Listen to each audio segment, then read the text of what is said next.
没想到这么巧遇到你跟曼宁，不会打扰你们吧？不会啊，我也不想当电灯泡。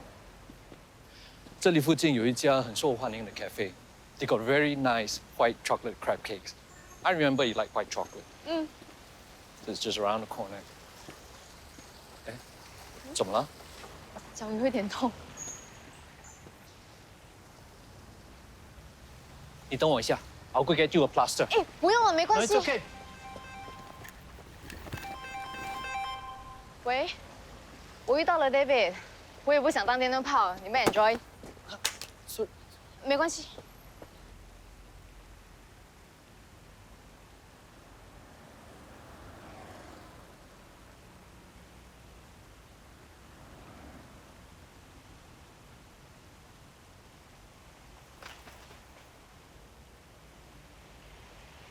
你没事吧？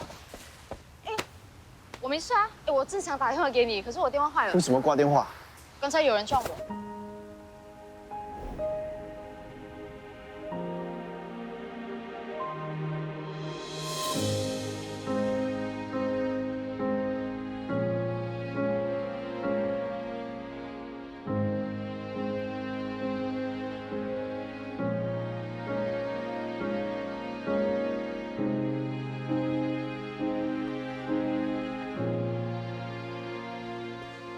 周修恒，你干嘛跑得这么快，害我追不上？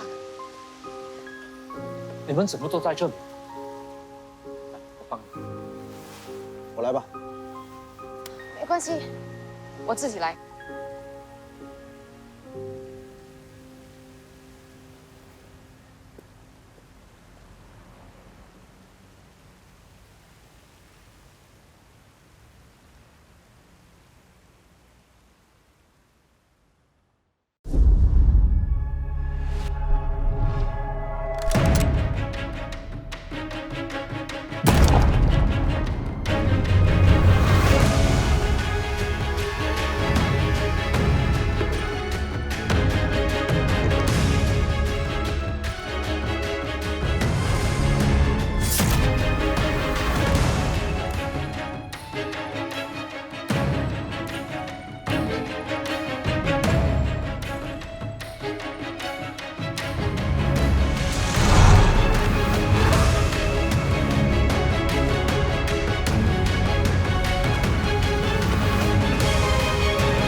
师傅，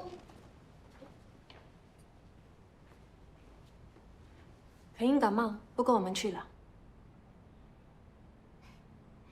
你们真有默契，竟然穿一模一样的衣服。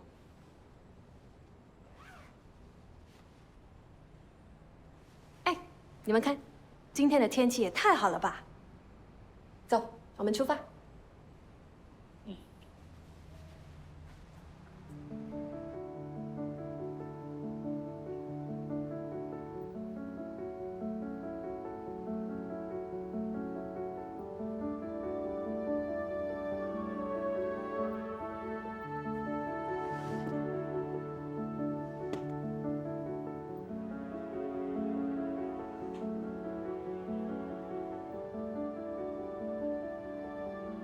有一些人喜欢一个人，却不愿意承认；又有一些人喜欢一个人，却一直没发现。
哎，我帮你装点水。不用。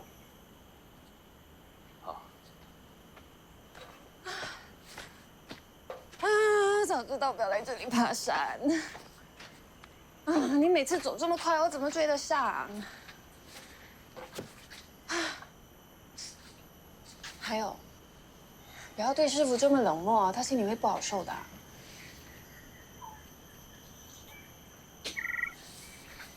难道你没有发现，不管你走得多快，师傅都能跟得上你吗？他这几个星期都来这里爬山，目的就是为了想跟得上你，结果搞到自己全身酸痛。你不信，等一下你注意看他的脚。毕竟师傅年纪大了，你就多体谅他嘛。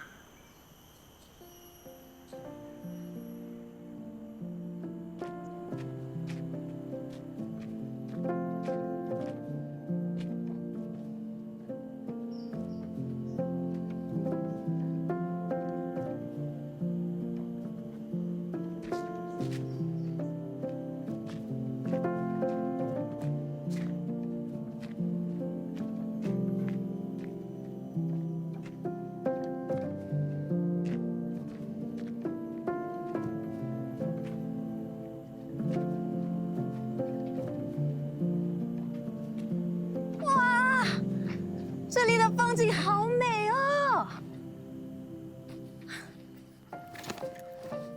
来，我帮你们两个拍张照。你们两个站靠近一点。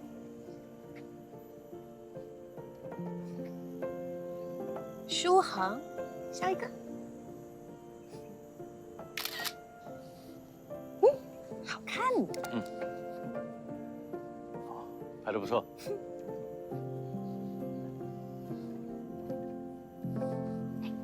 我去那边拍多几张照，你在这里等我。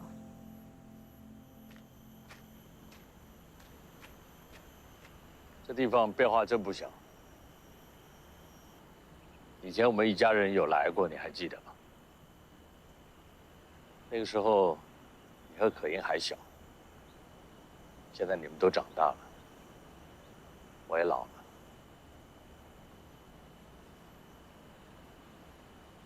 我欠你一句对不起。以前，我总觉得我周洪涛的孩子从小就应该聪明伶俐、能言善道，各方面都非常优秀。我对你的希望给你造成压力，让我们父子关系也很疏离。没想到，你无法跟我沟通，是我的自私造成的。我伤害了我的家人，我不是一个好父亲，一个好丈夫。你们无法原谅我，我理解。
三元叔，我不吃空的。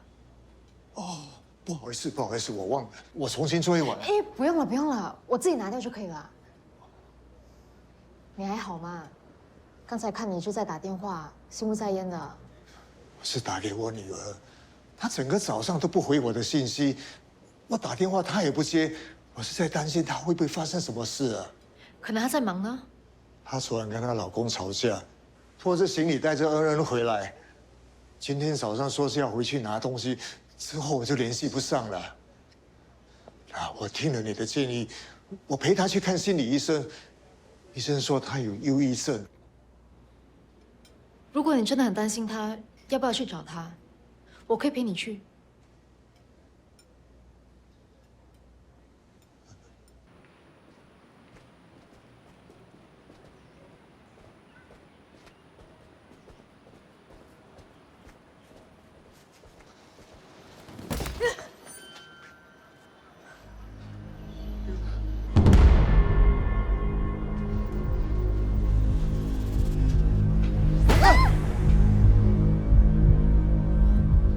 阿青，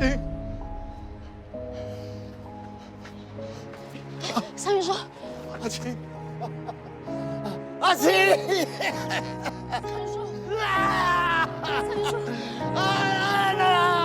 阿青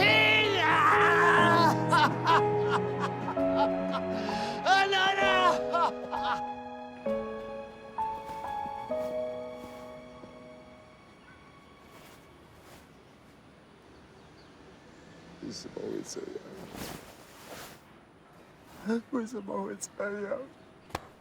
为什么会这样？一定是那个畜生害死你们的！一定是那个畜生害死你们的！三元说，不好意思，我需要帮忙。张伟兄，你这个畜生！张伟兄，王八蛋！张伟兄！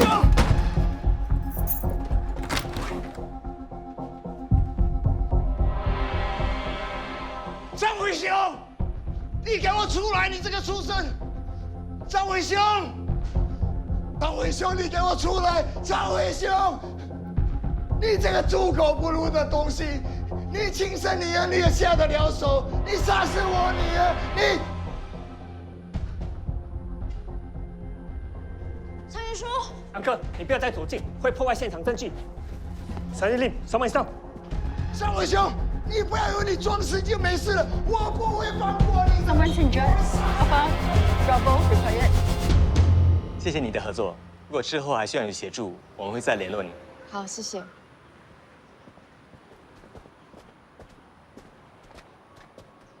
你怎么会在这里？我认识死者，他爸爸是开甜品店的，我和舒恒常常去光顾。那你好好看着他。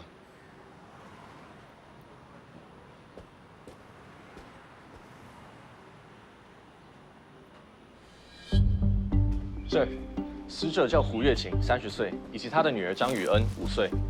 两人被发现倒卧在祖屋楼下，救护人员到场就当场宣告两人死亡。警察之后在胡月琴家里发现她的丈夫张伟雄，41岁，晕倒在地，已经送去医院接受治疗。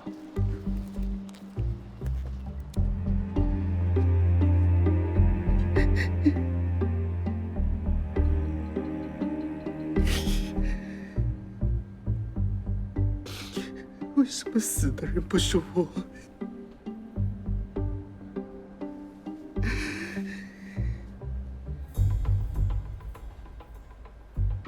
张先生，请节哀。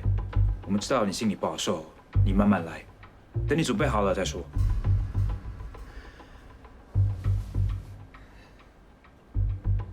昨天我跟月琴吵架，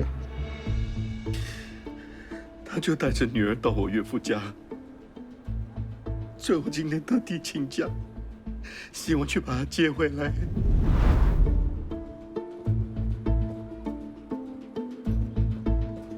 我先回家换衣服，就看到月琴已经收拾好行李要走。老婆，你回来了。哎，你这是干嘛？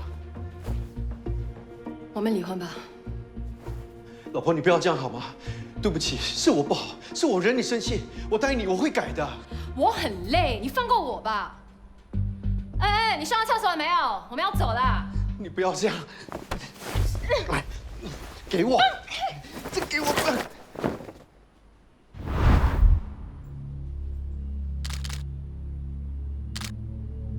我不让他走，他就突然间像发了疯一样拿起美工刀。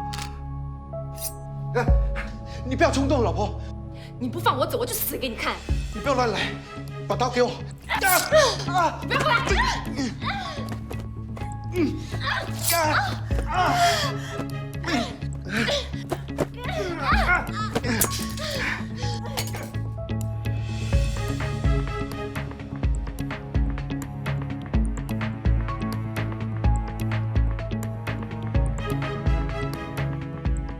月琴的情绪一直都很不稳定。对不起，我不是故意的，我真的不是故意的。没事的，老婆，没事的。本来我以为他慢慢冷静下来，没想到他看到女儿从厕所出来，他就跑向她。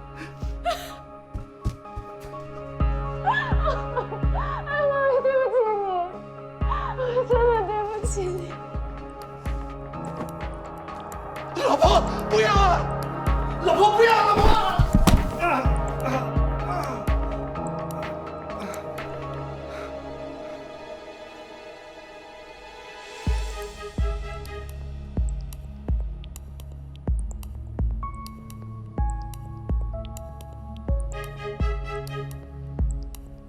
！Cheryl， 帮我记录一下。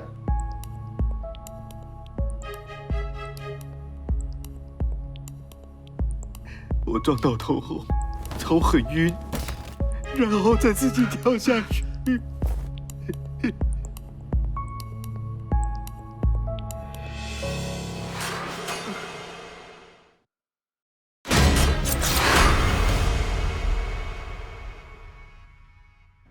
都是我的错，是我没有保护好他们。我现在什么都没有了，我活着也没有意义。他怎么会突然间这么想不开？这几个月，月琴的心情反反复复，一点点小事，他就崩溃，说要结束自己的生命，甚至要带着女儿一起死。我真没有想到他真的会这么做。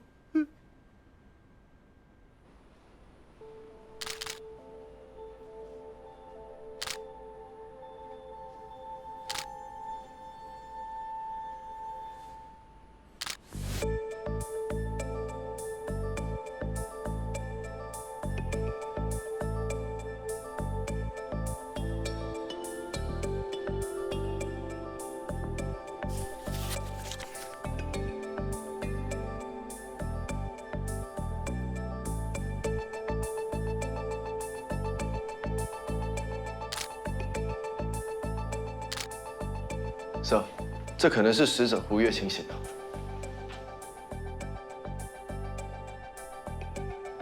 所以这是一起杀人后自杀案。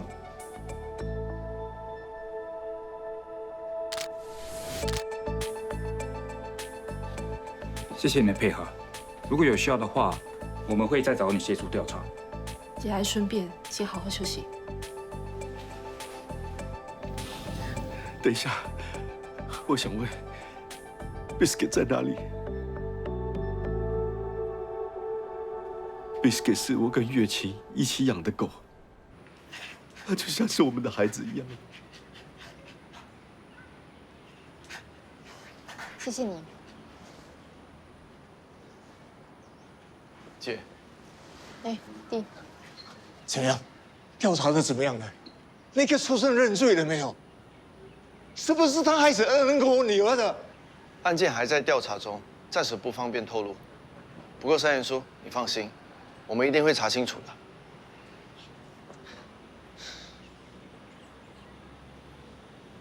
现在就只剩下你跟我相依为命了。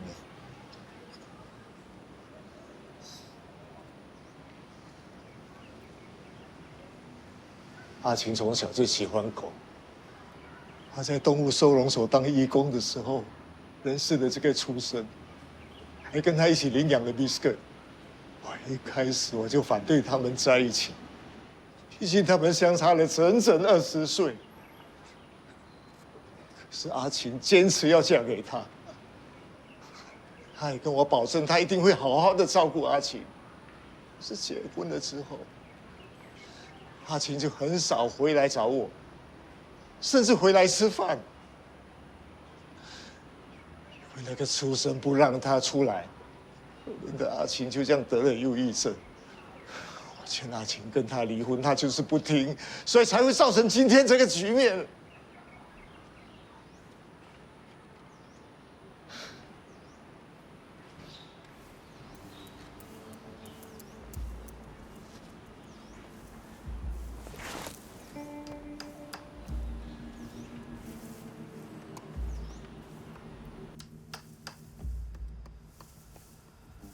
法医现场验尸指出，张宇恩和胡月琴的身上多处伤势符合高楼坠下造成的。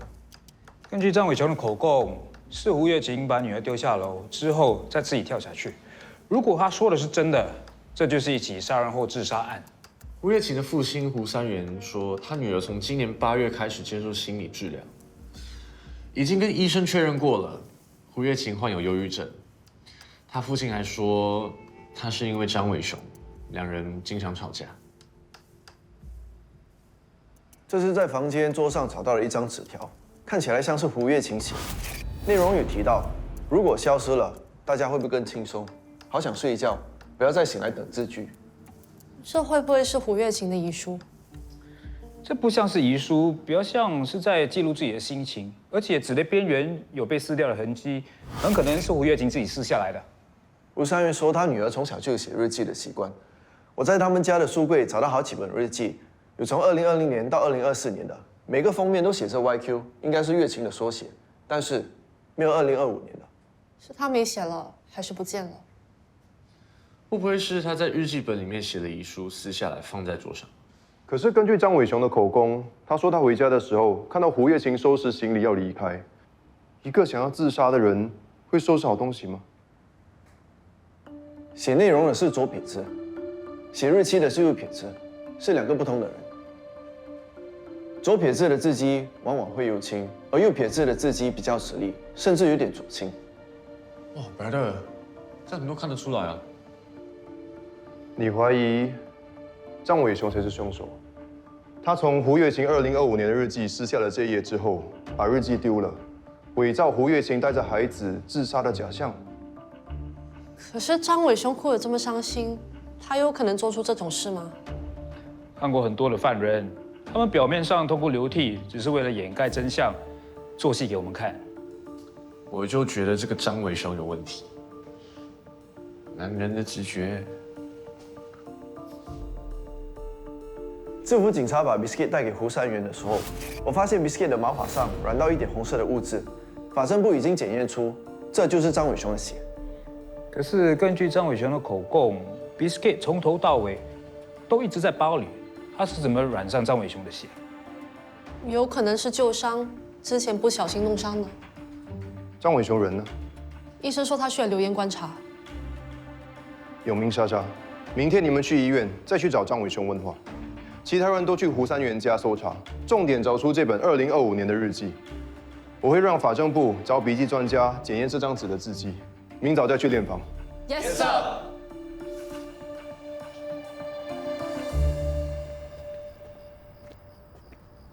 姐，他一直在这里，怎么不回家？他不想回，想要待在这里，因为这是宇恩最喜欢的地方。他已经一整天不吃不喝了。发生这种事情哪里有心情？你也辛苦了，一直陪在他身边。我们需要去三元叔的家搜查，看看有没有新线索。你还敢打来？说，为什么你要杀死阿青跟恩恩？为什么？我没有，是他自己想不开。你别胡说，阿青他不会做这种事情的。月琴的情绪很不稳定，你是知道的。他们死了，我也很难过。阿青不会想不开，他绝对不会做这种傻事的。Biscuit 是不是在你那边？他吃了吗？你少做梦！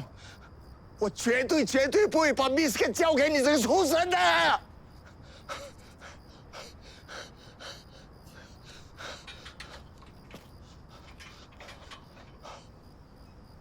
Biscuit 现在在哪里啊？在三元树的家。我等一下想帮他把 Biscuit 送去宠物旅馆寄放一下。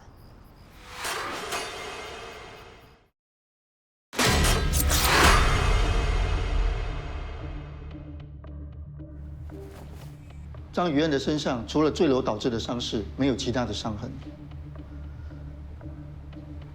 可是他的嘴角周围有淤痕，应该是生前被人用手掌捂住口鼻所造成的。会不会是他妈妈在把他丢下楼之前，为了不让他哭闹，捂住了他的嘴巴？有做过比对，这是胡月琴的食指长度，与张雨恩嘴角的淤痕不符合，所以不是胡月琴用手捂住张雨恩的嘴巴。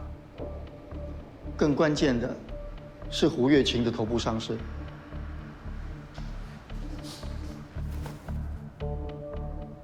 他的头部有2处严重外伤。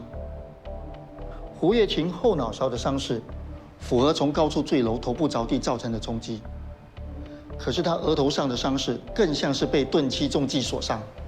要怎么判断哪一个是坠楼，哪一个是钝器重击造成的？我们是根据大脑的 injury pattern 来做出判断的。简单来说，当头被钝物击中或者撞向墙壁的时候，会对大脑形成 cope injury， 伤势会集中在受击的一侧。而人从高处坠落，头部先着地的时候呢，脑部会因为惯性先撞向地面的一侧，再反弹撞向对侧颅骨，这时候就会形成前后对称伤 （contra cope injury）。所以胡月琴在坠楼之前就已经遭人用钝器袭击了。对，而且力度相当大。他额头伤口的边缘不规则，会是什么凶器造成的？我推测，凶器是具有弯曲或者圆形的结构，而且有一定的重量。这是致命伤吗？不是。不过以这个程度的钝器伤来看，他伤得相当重，很可能当场就失去意识。他这样受伤之后，根本就不会有力气把女儿丢下楼，甚至自己跳下去。谢谢你啊，罗可靠。奶茶。证据表明张伟雄说谎，很有可能是他用钝器攻击胡月琴，然后再把张雨恩跟胡月琴丢下楼。如果他是凶手，一定没有时间处理掉凶器，凶器一定还在案发现场。什么？张伟雄不见了？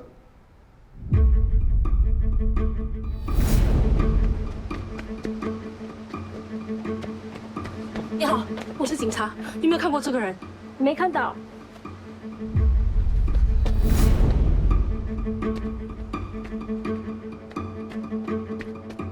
你好啊，对不起，我是警察，请问你有没有见过这个人？哦，没看过啊，没看过。好，谢谢你。哦。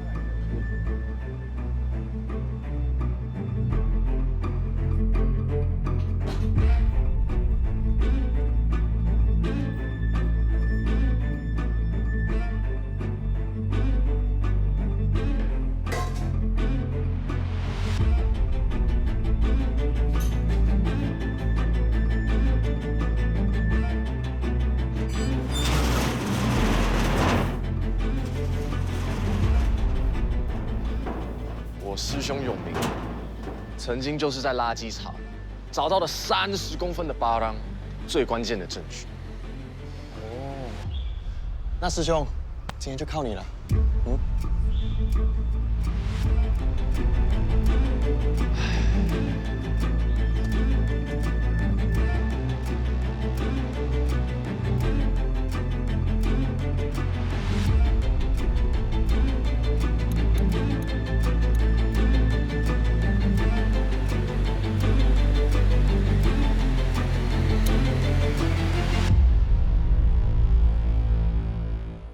刚才在张伟雄家取了几件物品，已经送去给法政部做对比。法政部的同事也把检验报告寄给了我，他们对比了胡月琴的日记和这张疑似遗书的字迹，证实内容的确是胡月琴写的，可是日期不是。通过墨水氧化程度分析，还发现内容大约是在3到6个月前写的，而这个日期是这几天才写上去的。肯定是张伟雄写的。他真的会自导自演。天哪，没想到他是这种人，还是大侠厉害。厉害的人不是我，是他找到了吴月婷的日记本。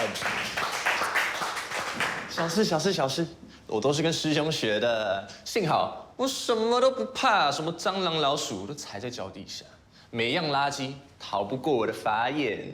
终于，我看到了一个封面写着 YQ 的日记，我就知道我找到了关键证据。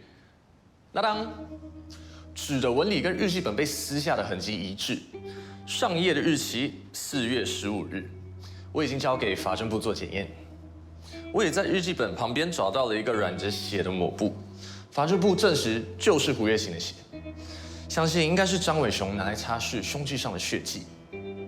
哇哦 ，Good job！ 难得嘞，蛇称赞你，跟你合作那么久，第一次听到。哎，反而是你们两个，怎么让张伟雄给跑了呢？我们到了医院的时候，他已经不见人影。他怎么知道我们要逮捕他？10之8九是知道纸包不住火，怕被抓，干脆跑路了。可是他能去哪里？他父母都不在了，也没有兄弟姐妹啊。莎莎，你去调查张伟雄身边还有没有关系好的亲戚。我们可以找张伟雄的同事聊一聊，还有他的岳父胡三元。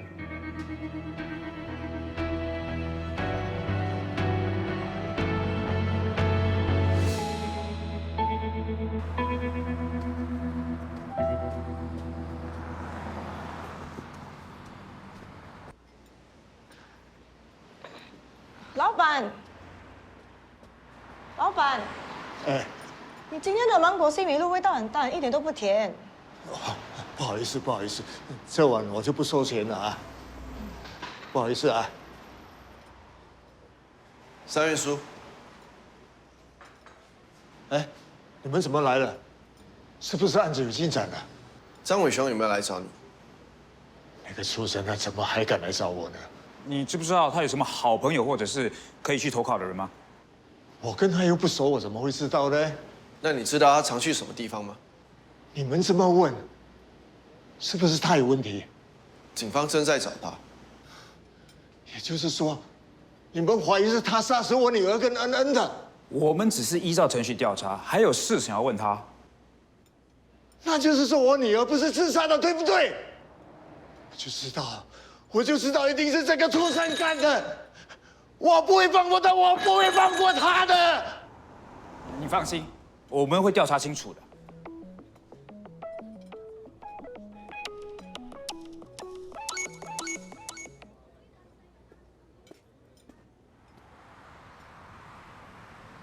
除了那个畜生，还会有谁来这边带走 biscuit？ 我们先让警方调查。怎么样了？已经跟店主确认过了，把 biscuit 带走的就是张伟雄。他跟店主说自己是 biscuit 的主人，还趁店主打电话给你的时候抱走 biscuit。他是怎么知道 biscuit 寄宿在这家宠物酒店？你有告诉他吗？我才没有啊！那个畜生最近常常打电话来问 biscuit 好不好，我理都不理他。会不会是 biscuit 身上装了定位器？如果是这样，追踪到 biscuit 就能找到张伟雄。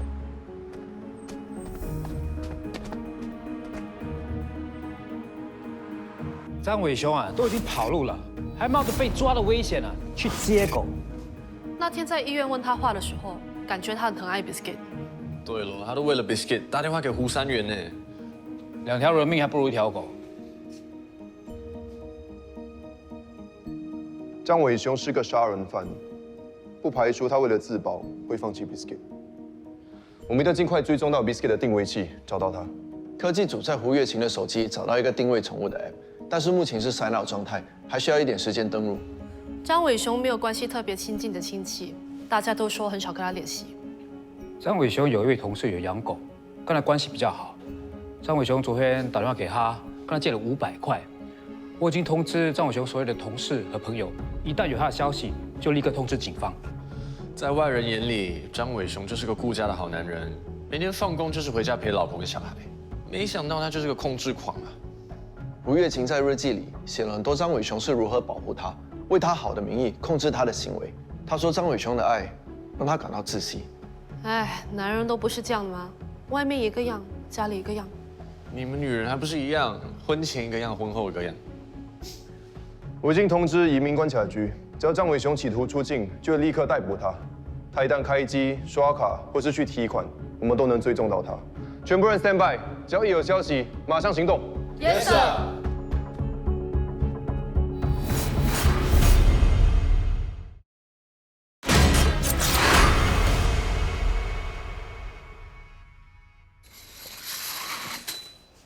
这件怎么样？好看。你这个弟弟啊，一直忙着查案，都没时间来陪我试婚纱。幸好有你，谢谢你当我的伴娘。我刚才也帮你挑了几套礼服，你等一下去试试。好啊。你真的觉得舒恩会喜欢这件婚纱吗？他会喜欢的。能成为舒恩的新娘真的好幸福哦。哎，帮我拍几张照，我要给舒恩看。来，1、2、3。感觉腰围有点紧，这个能调松一点吗？当然没问题，等我一下，我帮你量。谢谢。你不是一向来喜欢显身材的吗？你是我的闺蜜，又是舒恒的姐姐，告诉你一个好消息，我怀孕啦！你要做姑姑啦！你觉得会是男生还是女生？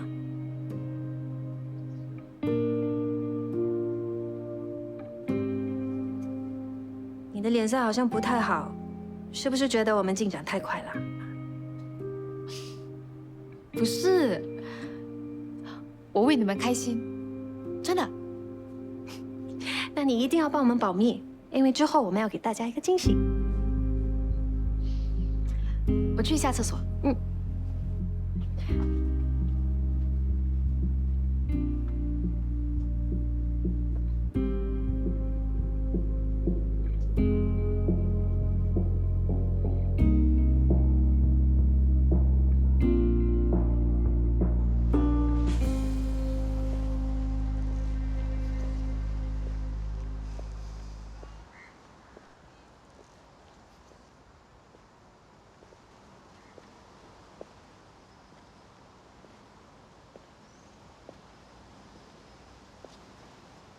你怎么才试一件就不试了？是身体不舒服吗？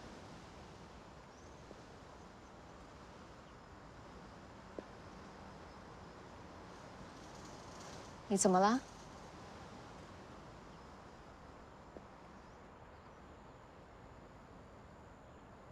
你是不是喜欢舒恒？你怎么会这么想？舒恒是我弟。那天我看到他那么紧张你，抱着你，就知道你们两个已经不是姐弟亲情那么单纯了。你想太多了。我今天叫你来陪我试婚纱，是为了要试探你。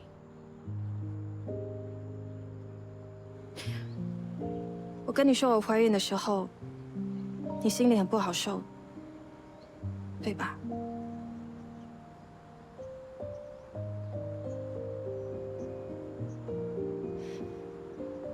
其实你一直以来都喜欢舒恒。既然这样，你为什么还要撮合我们在一起？你是在耍我吗？不是。如果我跟舒恒不适合，我可以很大方的跟他分手。我能明白，他或许不是很清楚对你的感情，但是你呢？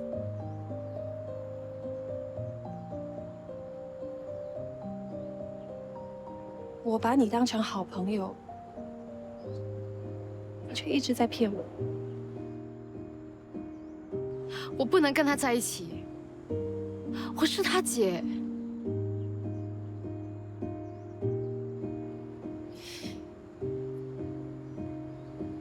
你终于承认了，你喜欢他。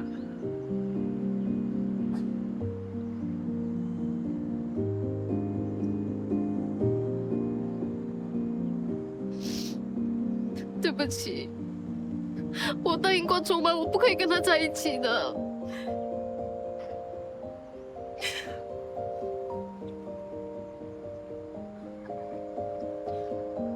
你没有勇气面对自己的感情，却把我扯进来。你还说我们是朋友。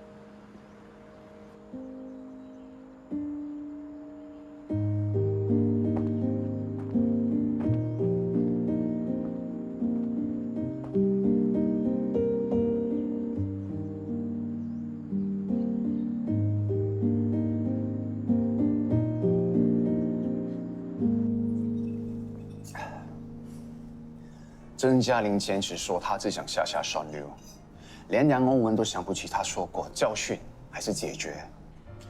检公关最后决定起诉他比较轻的教唆误杀罪。还是你师傅厉害。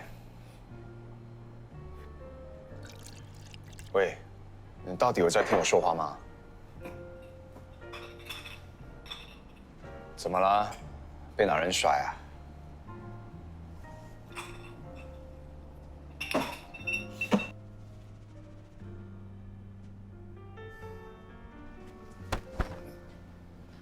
不是被甩，是被人耍。到底是不是我的 bro？ 喝啊！在等什么？你知道我不想当你的 bro。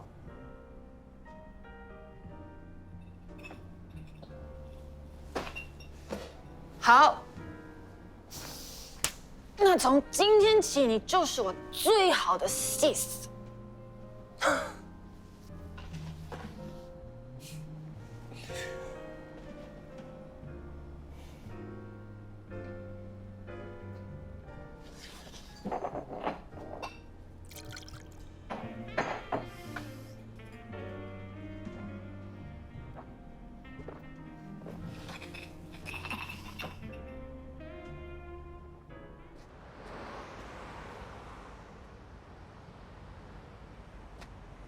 曼宁，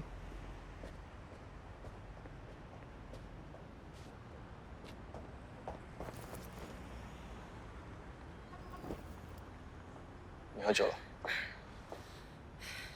找我有什么事？我在忙。我要跟你分手。哦，还有什么事吗？不然我要去忙了。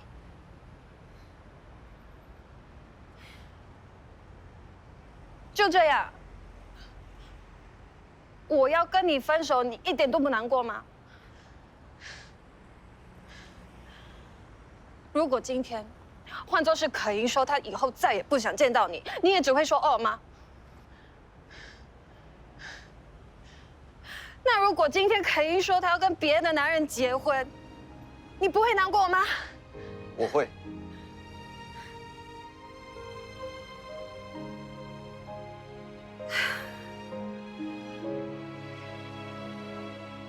你这个笨蛋，连自己喜欢谁都不知道。我知道，我喜欢的人是可盈。那又何妨？